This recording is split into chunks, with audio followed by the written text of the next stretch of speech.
Do our animals ever get upset with us and show their discontentment? Hi, my name is Akshaya Kaure. I'm a nature and animal communicator, which means I can speak to plants, animals, and other species and have two-way conversations with them. Recently, one of my old clients reached out to me to talk to her cat. This is an adult cat who is about 6 to 7 years of age, and he had suddenly reduced the way he was interacting with the human. He was not sharing space with her, he was not being as playful, and that was really concerning the human.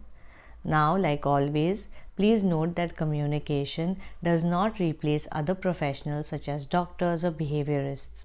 So, in this case, the human did take the cat to the doctor and realized that he was physically very fit. There was no health issue that the cat was facing. His reports were all clear, and the vets gave him a clear chit. So, she reached out to me to understand what this change of behavior really meant from the cat's perspective. When I spoke to the cat mentioned that she has recently changed his food, which he is not quite enjoying.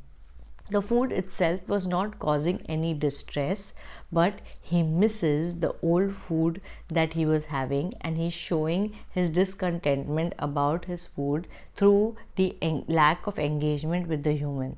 When I told this to the human did agree with the fact that his food has been changed on the doctor's recommendation.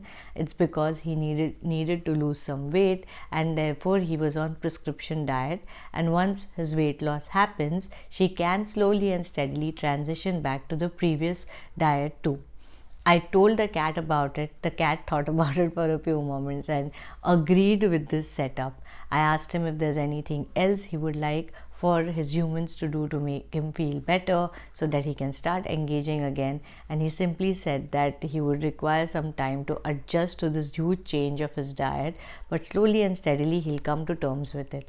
So yes, sometimes our animals can get upset with us and they can show their discontentment through their behavior.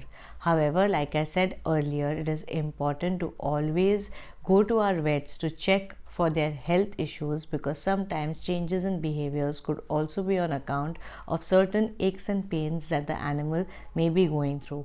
Our animals are extremely loving and forgiving, so they never hold it against us as a grudge, but they do try to show us their discontentment, if there is any, through their behavior. And once we acknowledge it, they're more than happy to negotiate with us, to cooperate with us, so that there can be harmony restored in our homes and our energy spaces. I hope you enjoyed watching this video and found it helpful. If you have such experiences with your own animals or through your communications, please do mention it in the comment section below so that we can all learn from each other. Until the next video, bye bye.